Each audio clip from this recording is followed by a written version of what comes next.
Olá, pessoal. Estamos aqui mais uma vez na Rádio Marcou no Esporte.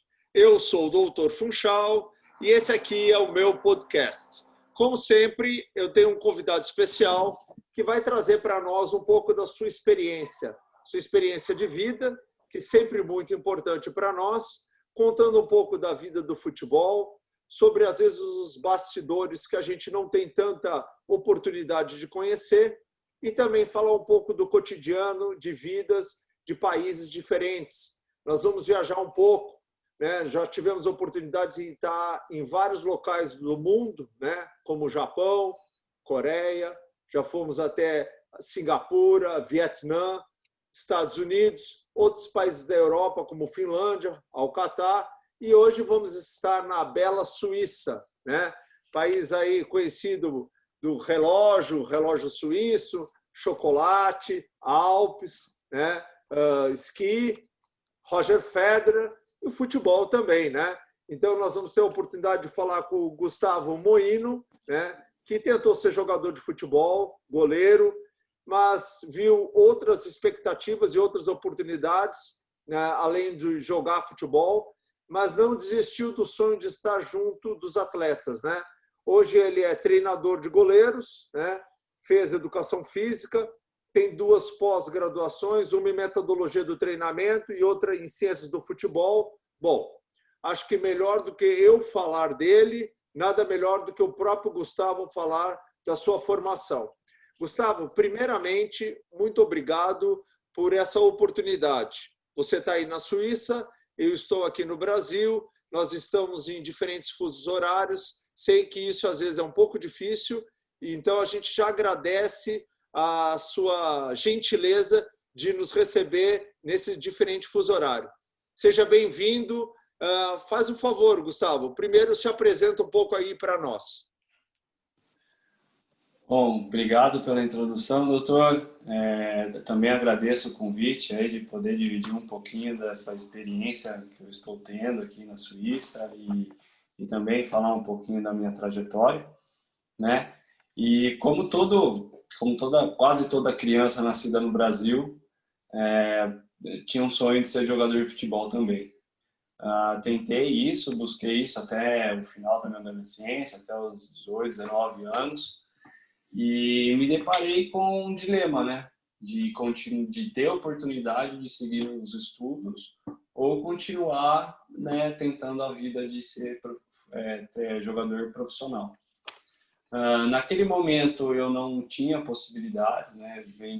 Eu sou de Campinas, São Paulo, e uma família de classe média, né? Assim, nunca sobrou nada, nunca faltou nada, mas também nunca sobrou nada. Então as coisas eram sempre, né? Tinham que ser bem escolhidos.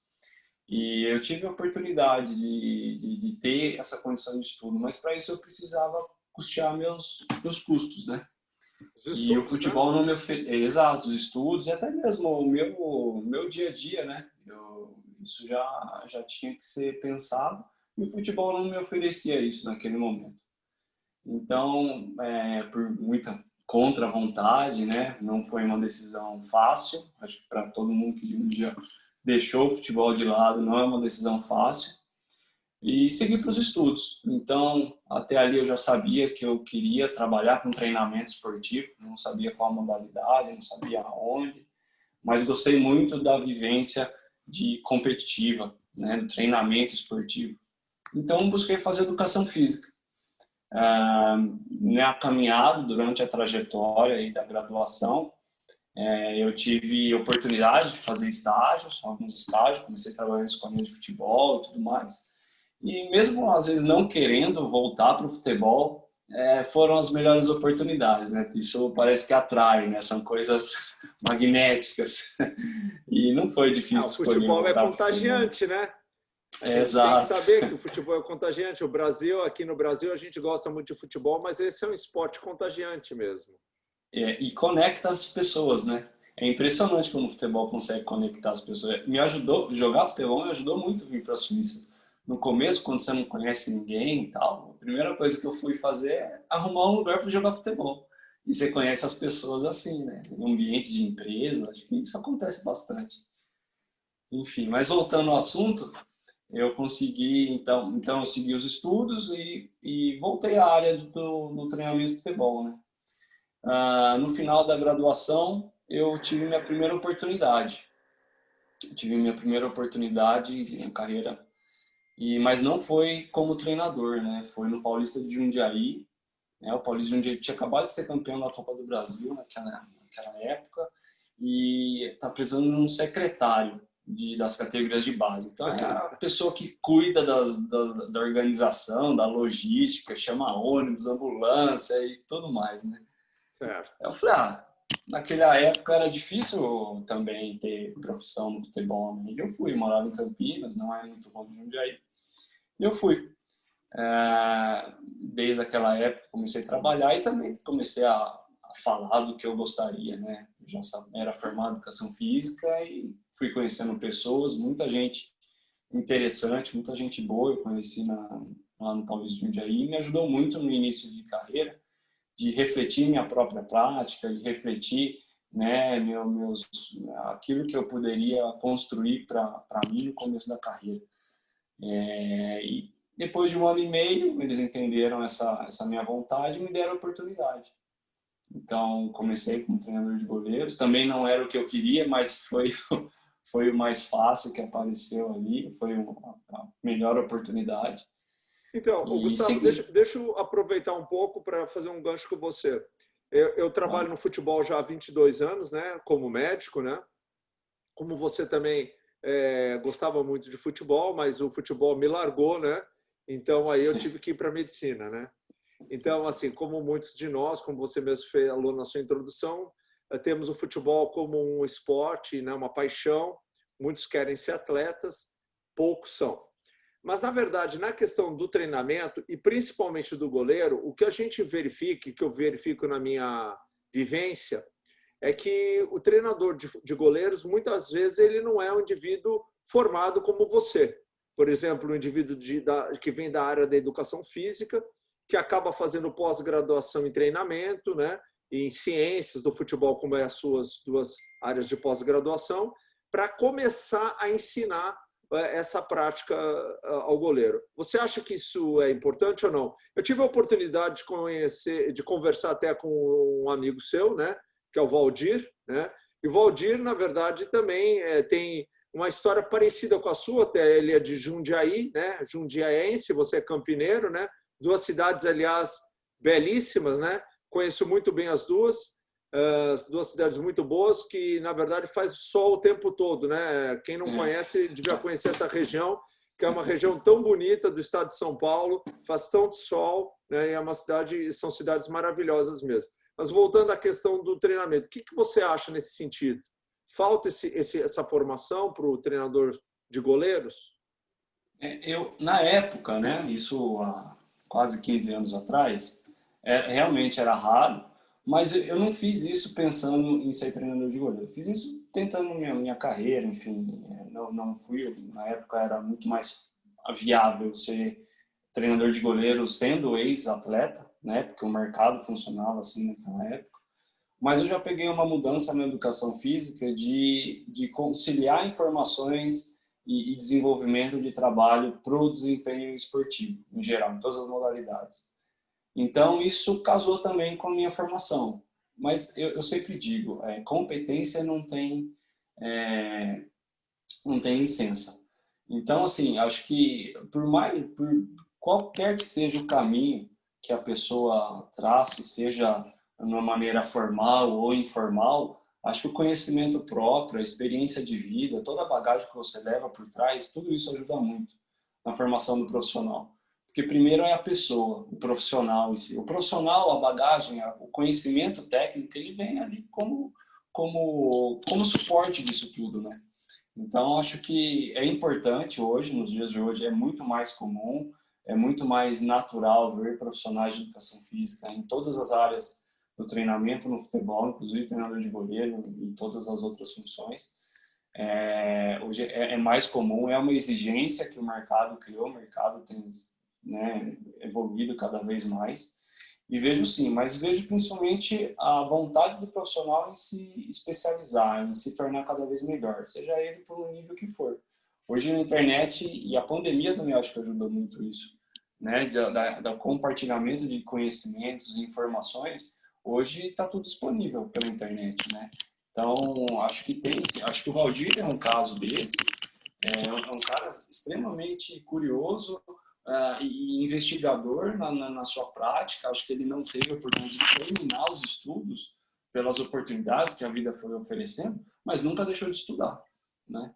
É um cara que a gente conversa constantemente, a gente debate os mesmos assuntos, né? Então acho que muito direcionamento da vida é como a pessoa se porta nisso tudo, né? Não só mesmo ter o diploma. Isso, as pós-graduações que eu fiz também, eu não fiz pensando em ter uma qualificação melhor como treinador de goleiros, mas foi para perceber melhor, entender melhor os questionamentos que eu tinha na época, né, para me fazer um profissional melhor futuramente, claro. Não, acho muito interessante essa tua colocação, porque eu, de verdade, concordo plenamente com você.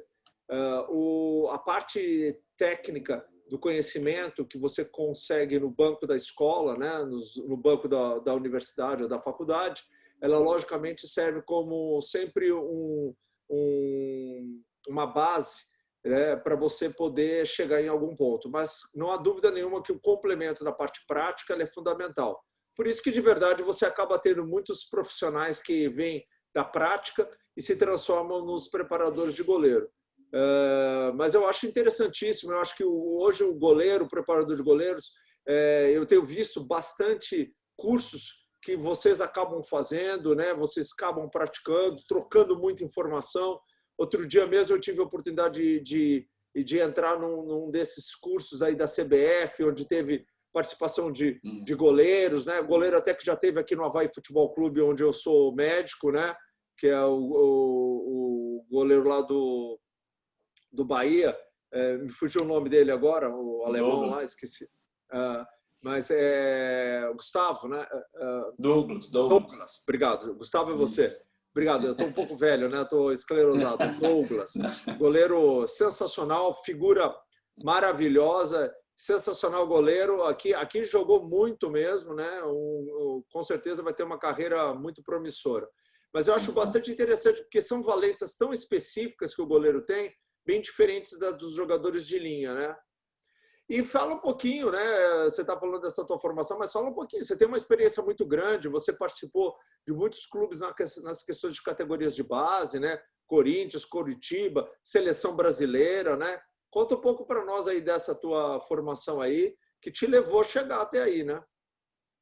Exato. E como você mesmo falou, até a CBF tem hoje licenças para treinadores de goleiros, né? O perfil mesmo dos ex-jogadores também hoje é diferente. São pessoas que buscam muito mais o conhecimento. Mas voltando ao assunto, né, eu tive toda essa trajetória no Paulista de Jundiaí, que foi para mim, foi uma grande escola, em onde eu pude desenvolver muito minhas práticas e pensar nas minhas reflexões, enfim, criar meu jeito de trabalho, né? Tive pessoas que me ajudaram nesse processo todo. E em seguida eu tive a primeira oportunidade, né, de mudar de clube, que foi para o Corinthians. Então, uma realidade totalmente diferente, né, sair de um clube do interior, né, com coisas limitadas, e vou para uma grande estrutura em 2011, um ano antes do Corinthians ser campeão mundial, no caso. E então acompanhei toda a ascensão daquele momento, né? E vi de dentro como que se funciona um clube grande a nível nacional, do tamanho do Corinthians, né? E aquilo foi muito especial para mim, porque hoje eu entendo, entender de futebol é uma coisa, entender o que acontece dentro de uma estrutura grande, gigante, como o Corinthians, como o Flamengo, assim, como tantos outros grandes clubes, é totalmente diferente. E se adaptar a essa realidade, ele está muito além do que acontece dentro do campo. Então, o Corinthians, para mim, também foi uma experiência muito especial. E daquela época, eu comecei a ter minhas primeiras viagens internacionais, que também foi o começo que eu despertei. Eu falei, poxa, o Corinthians me ofereceu oportunidades de viagem que me despertou o interesse assim de conhecer outras culturas e conhecer outras coisas que hoje acaba se realizando. Mas voltando àquela época, né, o Corinthians, isso foram 4 anos de Corinthians e vivendo naquela intensidade que é o Corinthians, naquela dinâmica e entender todas as dinâmicas foi muito legal. Depois eu fui para o Coritiba, foi 1 ano somente, mas também conheci um clube extremamente tradicional, mas extremamente carinhoso com as pessoas que recebem. Uma cidade muito boa, Curitiba, adorei Curitiba. E nesse período curto que eu fiquei no Curitiba, tive também nas categorias de base e tive a minha primeira oportunidade, né, que naquela época foi para a seleção brasileira das categorias de base também, né? Na época foi um período de preparação da seleção sub-15 e foi muito especial. Acho que representar o país, seja onde for, seja de que nível for, sempre é muito gratificante. É um sonho. É um sonho de qualquer criança, né? Qualquer profissional, inclusive. Com certeza. E após o Coritiba, eu tive minha primeira experiência com futebol profissional. Então, relativamente jovem, com 31 para 32 anos, eu tive a minha primeira experiência no futebol profissional, que foi a Ferroviária de Araraquara. Naquela época era um projeto de reestruturação do clube, que eles tinham uma parceria com o Atlético Paranaense, então foi o primeiro passo assim, da independência e autonomia da Ferroviária. Associação Ferroviária de Esportes, hein? Exato, a Locomotiva de Araraquara. Eu conheço, viu? Porque eu sou paulistano, na verdade, mas eu conheço São Paulo, conheço o estado de São Paulo, né? Então é o time Grená, né? É a Locomotiva de Araraquara. Conheço sim a Ferroviária. É o time tradicional, né, do interior de São Paulo. Já foi um time mais conhecido, mais falado, né? Mas é um time que, de verdade, já teve grandes nomes, né? Que surgiram lá, né? O treinador Dorival Júnior foi de lá, né? Agora tem o Fumagalli, acho que não joga mais. O Grafite foi jogador de lá, né? Tem o Renato Cajá, que ainda joga, né? Então, quer dizer, tem vários nomes, né? Você também é um formador de atletas, né? Bastante legal. E aí, como é que foi essa experiência? Isso, e a Ferroviária sempre foi tradicional no interior de São Paulo, né? Daí, por longo dos anos, perdeu esse status e hoje tem voltado, já são 4 ou 5 anos na primeira divisão do estado de São Paulo, que é muito competitivo, é um nível nacional quase de Série B e difícil e está se sustentando. E eu participei desse começo, dessa sustentação na primeira divisão, né? Então, para mim, foi uma jornada incrível, que eu tive a oportunidade de realmente pôr em prática tudo aquilo que eu queria, que eu gostaria, que eu entendia como o melhor. Então, foi um pleno trabalho, fui muito feliz lá e a gente conseguiu bons resultados também. Então, a gente deixou um bom legado para o clube também, que se assessorou, enfim, na Ferroviária. Participei do processo de captação e de bons goleiros, como o Tadeu, que hoje está no Goiás, né, do Gabriel Leite, que hoje está no Paysandu, o César mesmo do Flamengo passou por lá, o Igor, que está na Ponte Preta. Então foi um curto período, mas o Matheus também, que está no Brasil de Pelotas, e todos esses contribuíram muito para a Ferroviária se sustentar. É um clube promissor, acredito que é um clube que vai, pelas pessoas envolvidas e pela cidade envolvida e toda a estrutura, tem tudo para caminhar bons passos aí a médio e longo prazo de voltar ao cenário nacional, assim como já foi forte um dia, e voltar a ser mais presente no cenário nacional. Acho que esse é o caminho, eles estão muito bem encaminhados nesse processo. E para mim a Ferroviária foi uma grande casa. Para mim ali eu vivi, fomos campeões da Copa Paulista, enfim, hoje a Ferroviária tem vagas na Copa do Brasil, enfim, foi muito bom. E depois disso, aí até. Exato. Bem, você esteve em Araraquara recentemente. Então. E depois disso, eu já tinha, aí voltando para o lado pessoal, eu sou casado e eu com minha esposa a gente sempre compartilhou a ideia do desejo de morar fora do país. Era uma coisa que a gente tinha o mesmo nível social, o mesmo nível de oportunidades na vida, e morar fora do país era uma coisa que brilhava para os nossos olhos, assim. Eu da minha família toda, não só dos meus pais, mas da minha família toda, fui o primeiro a ter a oportunidade de viajar e conhecer mais lugares. Então isso me abriu o horizonte. A gente tinha um trato assim de quem conseguisse uma oportunidade, né, para trabalhar fora do país, o outro seguiria. Sim. E por questões familiares acabou acontecendo, não foi questões pessoais, não foi pelo futebol. Acabou aparecendo essa oportunidade, né? E num país extremamente, assim, as menores das possibilidades seriam um dia pensar que moraria na Suíça. Suíça, né?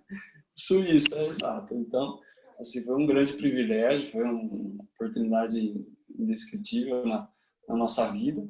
E a partir disso a gente retornou, a gente tornou essas metas aí uma realidade. Então, faz 2 anos e meio agora que eu estou aqui. Trabalho com futebol no clube aqui da cidade. Também está sendo uma experiência super legal de conhecer outras culturas, enfim. E a gente comprou todo o pacote que é morar fora do país, né? Então, todas as frustrações, todos os desafios, todas as alegrias, todos os descobrimentos, tudo isso a gente tem vivido dia a dia aqui, desses 2 anos e meio já. E você, nessa questão que é interessante você abordar, fala um pouco para nós, assim, qual que são as maiores dificuldades que você encontrou aí na Suíça, para morar na Suíça? Fora o dinheiro, né? Que é caro, né? Suíça é cara, né? Além de ser em euro, é caro. Exato.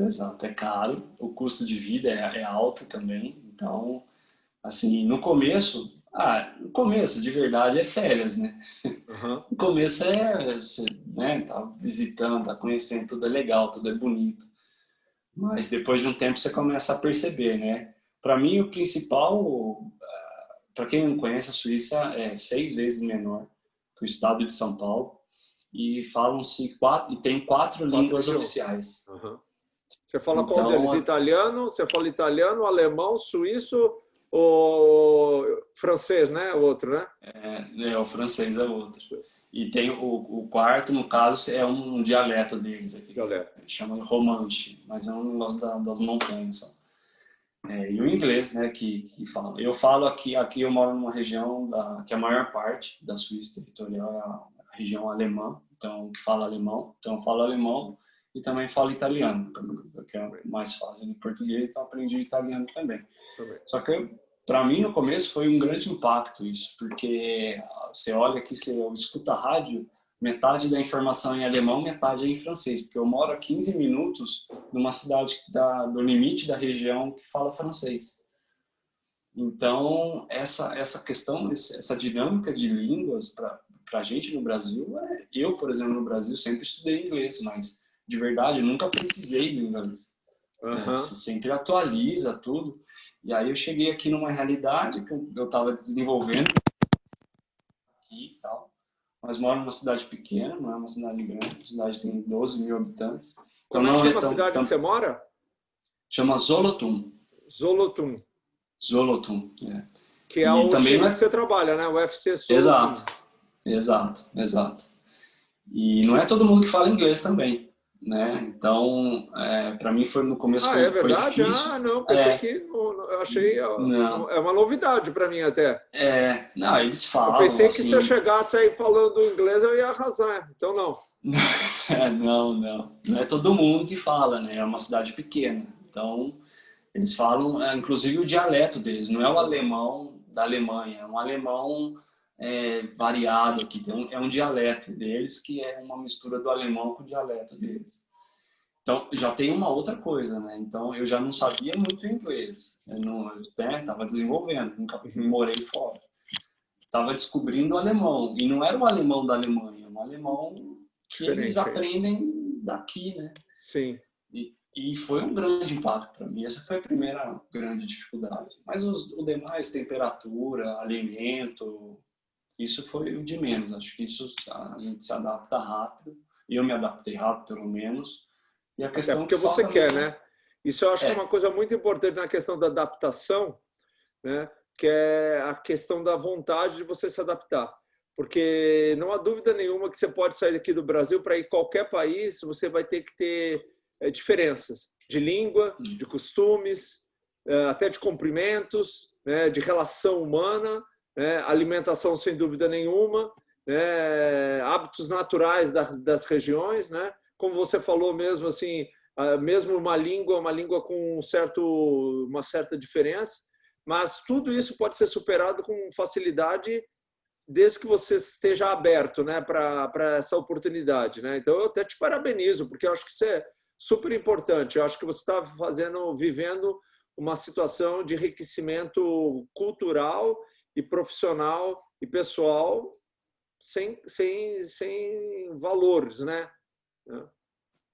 com certeza. Todo esse combo, né? Todo esse combo você vai descobrindo com o tempo.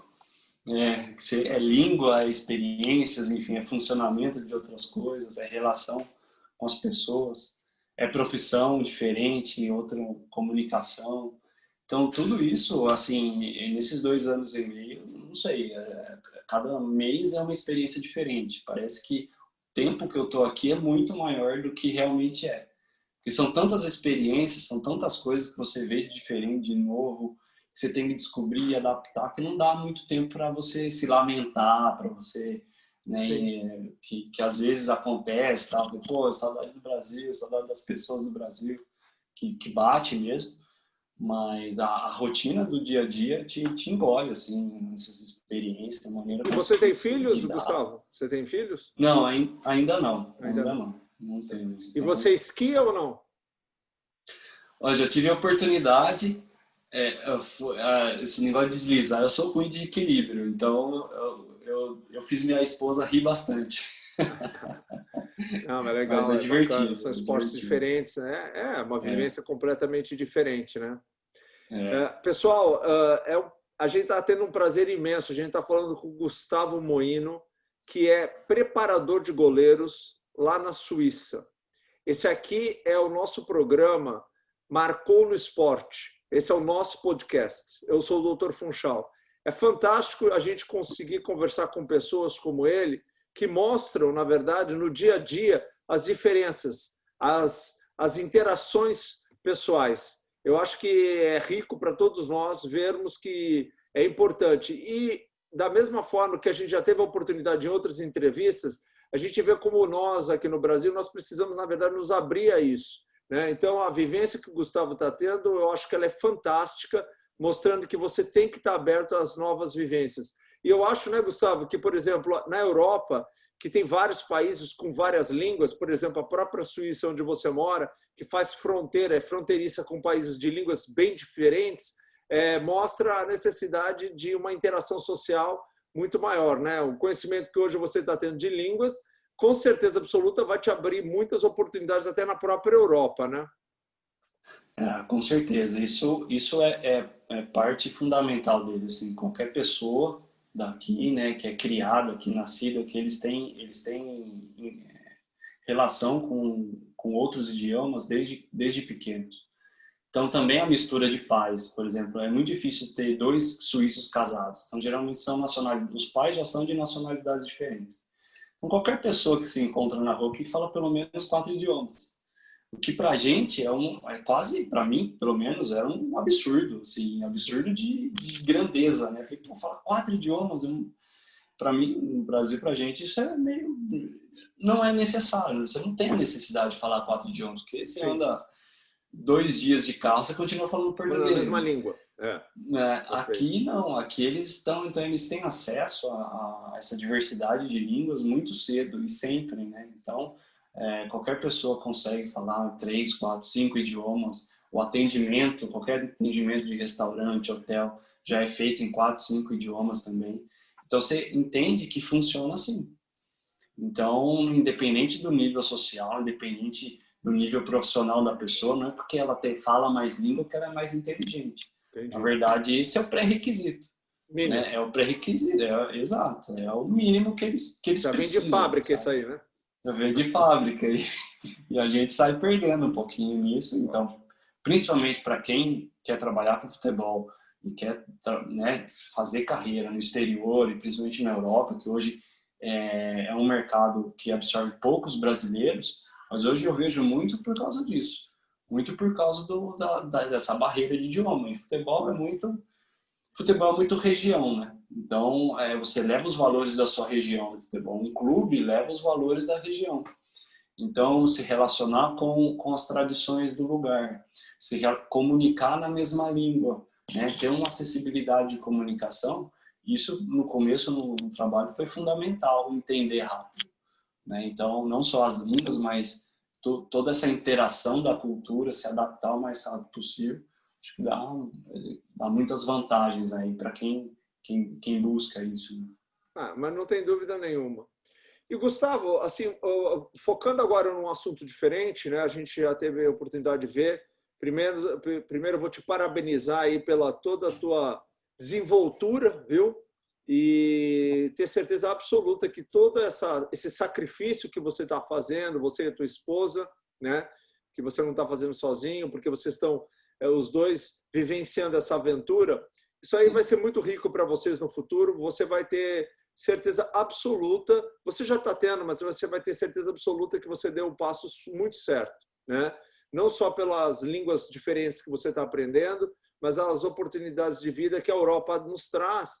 Eu já tive a oportunidade também de viver na Europa. Você está muito próximo de regiões que a própria Suíça eu já visitei, né? Genebra, né? Então, assim, você ter as oportunidades tão próximas assim. Mas eu queria que você agora conversasse conosco um pouco um assunto bastante importante, que é o assunto do momento, que é o Covid, né? A pandemia, né? Do Covid. E eu queria que você passasse a tua opinião, né? A tua vivência, o teu dia a dia. Como é que foi a pandemia, ou como está sendo a pandemia aí na Suíça? E as relações, logicamente, que você tem interação com o Brasil ainda muito, né? Como é a tua família está toda aqui? Como é que você vê a relação do que é feito aqui no Brasil, o que está acontecendo aqui no Brasil? Vamos discutir um pouco esse assunto, por favor. Claro, sem dúvida. Bem, no início, quando a gente teve realmente um impacto do início do Covid, foi em final de fevereiro, começo de março, que foi quando a Itália, né, entrou naquele colapso e a principal região da Itália que foi atingida foi o norte da Itália, né? E a gente mora muito próximo. A Suíça faz fronteira com o norte da Itália. Então, é 2 horas e meia de carro daqui ao norte da Itália. Então, é muito próximo. Então, de início, foi muito assustador na questão de como as notícias chegavam, né? E lidar com isso, estando ainda em processo de adaptação, assim, viver uma crise fora do seu país também é uma coisa diferente.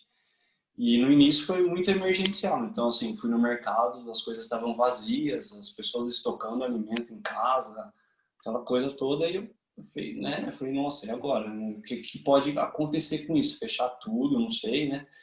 E a gente sabe, assim, por história, que eles são mais preparados em situações de crise, né? Pelo histórico do país, enfim. Mas não sabia muito como lidar no começo. E de imediato fechou tudo. Só serviços essenciais, né? Então, depois que eles acreditam, assim, é uma opinião popular, que demorou muito para que isso acontecesse, porque eles já tinham informações antes de que o aumento das contaminações estavam crescendo, né? Que os números de contaminação estavam crescendo. Então, a população acho que demorou para fechar as coisas, né? E pôs em risco a boa parte dela. Depois disso, o mês de fevereiro, o mês de março e abril foi totalmente fechado, então só serviços essenciais. Minha esposa trabalhava de casa, a gente não teve trabalho. Eu, no meu papel no clube, não teve nada. A gente fez essas conferências via internet, mas nada de funcionamento. E aí o país entrou num plano emergencial. Então, eles têm um plano já estabelecido para situações de emergência. E ele foi feito pela primeira vez depois da Segunda Guerra Mundial agora. Interessante que você vai falar, porque eu tive a oportunidade de falar com o Denis Rodrigues, que mora na Finlândia, que também foi goleiro também, né? Chegou a ser goleiro profissional, jogou na Finlândia durante muito tempo e hoje, na verdade, é treinador lá na Finlândia. E ele me falou, conhece ele ou não? O Denis? Não conheço. Não, mas você pode conhecer que ele também, parece que os goleiros, eles migram mesmo, viu? Vocês gostam de ir para outros países. Então, e ele também mudou para a Finlândia, já mora lá há 5 anos, entendeu? Não pretende voltar. Os filhos também estão falando inglês, falando finlandês, e quer dizer, ele também vê a vida bem diferente. E ele me citou uma coisa como você está falando. A Finlândia, ela tem um plano estratégico já preparado para esse tipo de situação. Pode continuar. Exato. E aqui a gente acabou conhecendo isso, né? Então, assim, do dia para a noite, tudo isso foi apresentado. Então, assim, até traduzir um termo específico e tal, até entender. Então, é mais uma ajuda econômica de proteção do emprego. Então, eles chamam aqui o emprego de curta duração. Então, todas as empresas podem se cadastrar nesse programa do governo e a manutenção, então diminui a carga horária, a pessoa continua trabalhando de maneira remota, mas ela diminui a carga horária de 1 ou 2 horas por dia e diminui o valor do salário, né? No caso, a empresa não precisa fazer os pagamentos, mas o governo ele compensa parte desse pagamento para o trabalhador, para o funcionário, exato. Então, é uma estratégia para não causar o pós-pandemia, o pós-crise, não causar um aumento de desemprego que é ruim para a situação toda, né? Para todo o esqueleto, todo o complexo econômico. Então, eles fazem isso e as questões de ajuda para os menos favorecidos, ajudas para as empresas, então já tem esses planos pré-estabelecidos, até mesmo ajuda para o esporte, então isso já é pré-estabelecido, então não tem negociação, não tem votação, não tem essas coisas, não tem orçamento, não tem nada, já é definido, entra em vigor e você aplica aquilo ali. E para o esporte então, também? Você falou esporte profissional? No esporte, exato, no esporte profissional, depois aí que voltou às atividades, aqui teve um incentivo do governo para os esportes, separou por modalidades e por nível de atingir, né, de modalidades que foram afetadas. Então, eles fizeram um cálculo de modalidades que foram afetadas e distribuíram esse valor para essas modalidades. Mas, assim, a Suíça é um país rico, então ela consegue disponibilizar recursos para essas ajudas, né? É mesmo para o esporte, que às vezes não é uma situação emergencial, né, de sobrevivência, por exemplo. Mas coisas mais básicas, eles se ajustaram muito rápido. Isso me surpreendeu no começo, não imaginava como fosse. Isso eu vi como assim, funciona. Gustavo, não sei se você sabe, medidas assim como, por exemplo, o uso de máscara, a obrigatoriedade, isso existe na Suíça ou não? Sair na rua, tem que usar máscara... obrigatório entrar de máscara nos ambientes? Como é que é a legislação ou as sugestões governamentais nesse sentido? Na época de lockdown, foi até a segunda semana de maio, né? Até aquele período era tudo fechado, o comércio todo era fechado, só serviços essenciais e no máximo 5 pessoas juntas na rua. Então não podia ter aglomerações com mais de 5 pessoas. Então, e era inverno aqui também, então acho que isso é uma coisa que facilitou, sabe, essa questão do controle. Tanto que a diminuição dos números de casos confirmados caiu muito rápido. Em maio já abriu normal e gradativamente foi abrindo as coisas, abriu o comércio, tudo. E não começou, não teve questões de uso de máscara, teve questões de entrada e saída, não pela mesma porta, higienização das mãos, né, não ter contato com muitas pessoas, manter distância. Medição de temperatura. E essa questão de medir temperatura na entrada de lojas, shopping centers, isso tem? Tem sim, tem. Então, aí após isso foi diminuindo essas exigências. Chegou o verão aqui, então o pessoal começou a sair mais, é sol, calor, o pessoal não fica em casa, e agora está crescendo de novo. Então, para junho, julho, que tinham mais ou menos 30 novos casos por dia, ontem, por exemplo, a gente teve 280 novos casos, que para a proporção da Suíça é considerável. Então, assim, já está tendo outras preocupações, mas hoje exige uso de máscara nos transportes públicos. É a única recomendação.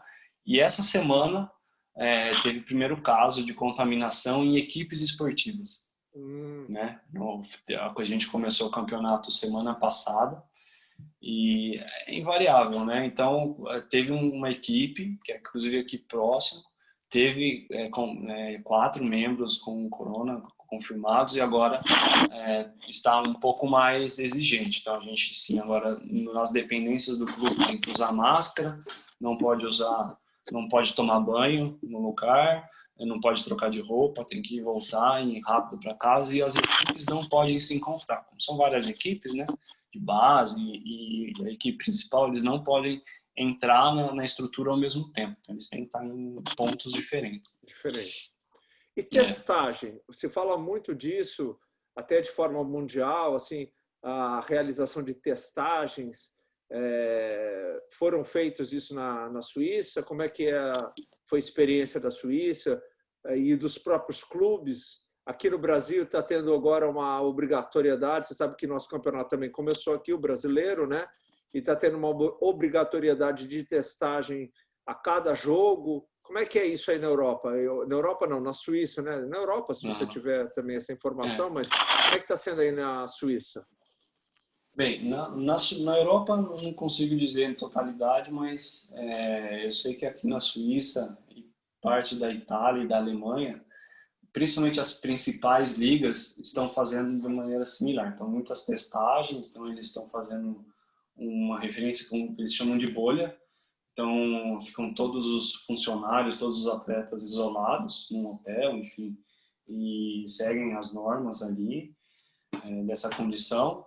Mas isso já foi diminuindo ao longo do tempo. Então, naquela época, houve muito mais testagem. A minha equipe, ela voltou, ela não é das primeiras divisões, então ela voltou somente quando realmente pôde estar liberado a prática de esportes. Então, quando voltou a prática de esportes, a gente pôde, com esses cuidados de utilizar a mesma instalação. Mas aí já foi quando não precisava. Então, eu, por exemplo, não fiz nenhum tipo de teste até hoje. E você não adoeceu também, né? Não. Mas na equipe, os jogadores, nenhum deles testaram. Vocês testaram as equipes ou não? Como é que foram as recomendações? Não foram testados, mas todos aqueles que apresentam sintomas são reclusos. Né? São afastados. Afastados e ficam por dentro de recuperação. Não, é interessante. Até fazer o teste. Aí eles vão fazer o teste. Aí vai fazer o teste. Sim. Se adoecer, faz o teste, né? Se adoecer, exato. E outro ponto que eu esqueci de falar. Pode falar. O governo aqui, ele disponibilizou um aplicativo no celular, fez de maneira quase obrigatória, de que você instala ele e ele identifica, através dos reportes, através dos relatórios, o contato que você teve com outras pessoas. Então, através do celular, ele sabe qual proximidade que você teve com outras pessoas, e determinada pessoa que for contaminada, por exemplo, o aplicativo, ele te avisa se você está tendo contato com pessoas que são possivelmente... Faz uma rastreabilidade, então. Isso, que são potenciais reclusores aí do vírus, no caso, né? Então, tem esse distanciamento, o aplicativo assim, funciona, então é uma maneira visual e moderna assim, de entender o distanciamento e ver o número de contatos que você tem ao longo do tempo, né? Então, por exemplo, teve um atleta que a amiga da mãe dele testou positivo. Certo. E aí ele ficou fora, né? Pelo celular ele ficou sabendo, porque a mãe dele recebeu a mensagem, aí descobriram, e aí ele sabia, então ele ficou fora do time. até fazer aí ele fez o exame, a mãe dele fez o exame também. E depois foi negativo, não contaminar, então voltou aos treinos. Então, isso também é uma ferramenta que eles olham muito. E na tua opinião, né, que é uma pessoa que vive na Suíça, e as informações que você tem, hoje a Suíça está bem controlada nessa questão ali, do controle da pandemia. O que você acha? Sim, ela controlou, né? Acho que no começo foi conturbado, assim, não foi muito claro. A opinião da popular aqui foi um pouco negativa com as ações do governo de início, que acham que demoraram muito para fechar as coisas. Mas eles são muito disciplinados, assim, na cultura toda. Então, logo que fez esse fechamento total das coisas, caiu muito rápido o número de casos aqui. Isso possibilitou a volta rápida. Mas, depois dessa volta, as pessoas também já perderam a consciência de cuidado. Então, os números estão aumentando cada vez mais, principalmente agora que é verão. Então, as férias de verão aqui, muita gente viaja para outros países. Então, a gente tem uma lista. Exato. A gente tem uma lista de países que, se de qualquer um de nós formos, a gente volta direto para a quarentena. Né? Então, isso é crime, no caso. Então, se você fizer isso, desrespeitar, é uma multa, um valor absurdo. O suíço gosta de multa alto, né? Multa, tudo multa. E paga imposto para tudo também. Isso aí gosta de multa alta. Eu vou falar aí, é caro esse país aí. Então não vale a pena arriscar, não. Não vale, né? Porque é diferente, né? Vai pagar, né, essa multa, né? Vai, tipo vai doer, fingir, vai né, doer. que vai pagar. E vai doer. Vai doer. Então, vai doer. Pessoal, olha, a gente está chegando ao final do nosso podcast. Foi uma conversa sensacional. Eu quase me senti na Suíça, estava quase sentindo o ar fresco dos Alpes suíços, né?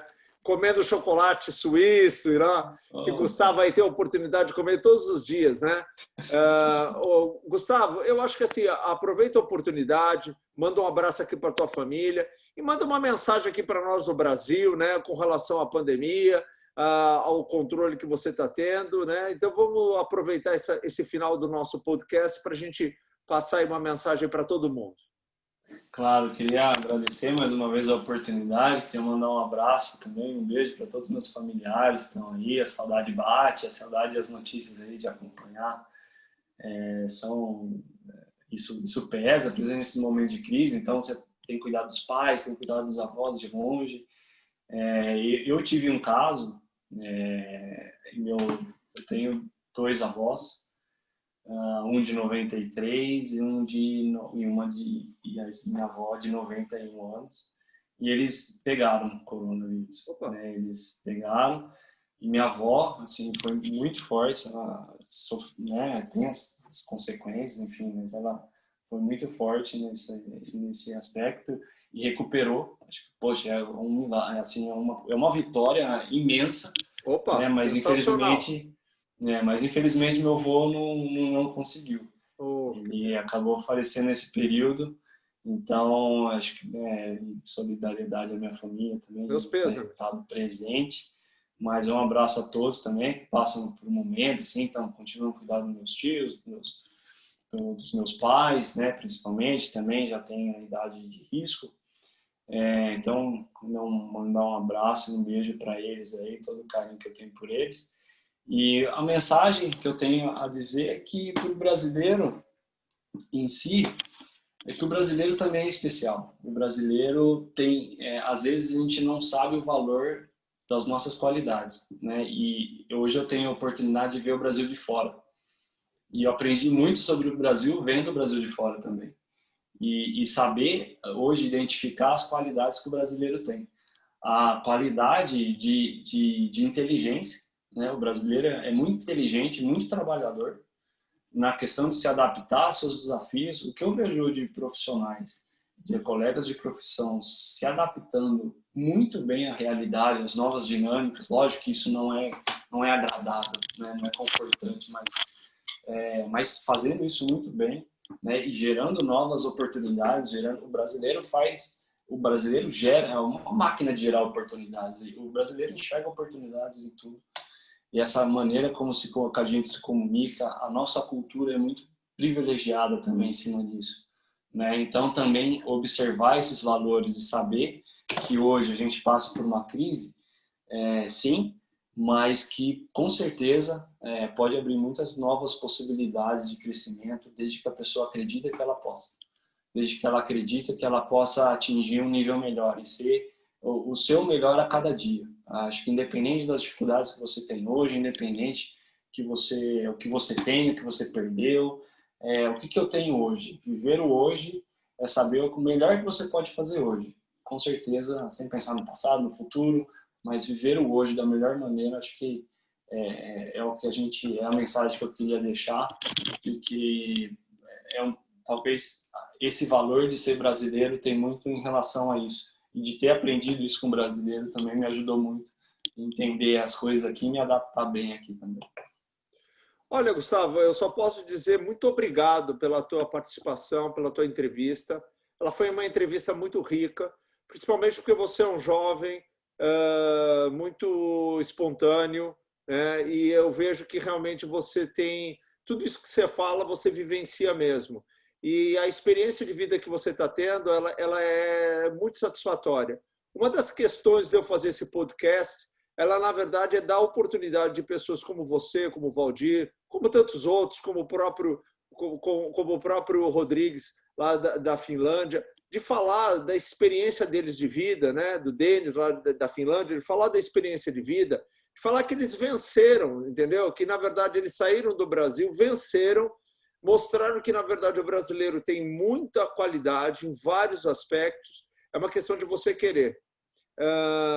Então eu te parabenizo, né? Te desejo a maior sorte do mundo. Acho que sorte você não precisa, porque você já tem o que é mais importante, que é trabalho, vontade, né? O resto ele vem com o tempo, né? Eu gosto de falar o seguinte, né? Que a vida é feita de escolhas, né? E eu escolhi vencer, né? Então, na verdade, você tem que escolher isso aí. Porque tem pessoas que escolhem perder. Eu prefiro escolher. Se é feito de escolha, eu prefiro escolher vencer. Agora, para escolher você vencer, você tem que trabalhar para isso daí, né? E eu agradeço. Olha, o teu podcast, com certeza absoluta, vai fazer muito sucesso, como você tem feito aí na Suíça, tá? Eu só posso te agradecer, dizer para você boa sorte, falar que você tem um amigo aqui em Florianópolis. Se um dia você vier trabalhar aqui no Avaí Futebol Clube, eu espero ainda estar aqui. Com certeza, será um prazer. Obrigado, doutor. Obrigado pelo convite mais uma vez, por essa oportunidade. Foi muito gostoso também compartilhar e fazer esse bate-papo com você. Também desejo todo sucesso na sua carreira, pro Avaí também, né, que é importante. E também desejo sucesso no seu podcast aí, dando oportunidade a várias outras pessoas também dividir essas experiências que, para quem está do outro lado ouvindo também, sempre é muito bom, assim como eu já ouvi vários outros seus podcasts também. Muito obrigado. Essa aqui é a Rádio Marcou no Esporte. Esse aqui é o meu podcast. Eu sou o Dr. Funchal e tive o prazer inenarrável de estar com Gustavo Moino, da Suíça. Até o nosso próximo podcast. Até lá, pessoal. Muito obrigado por vocês estarem aqui conosco.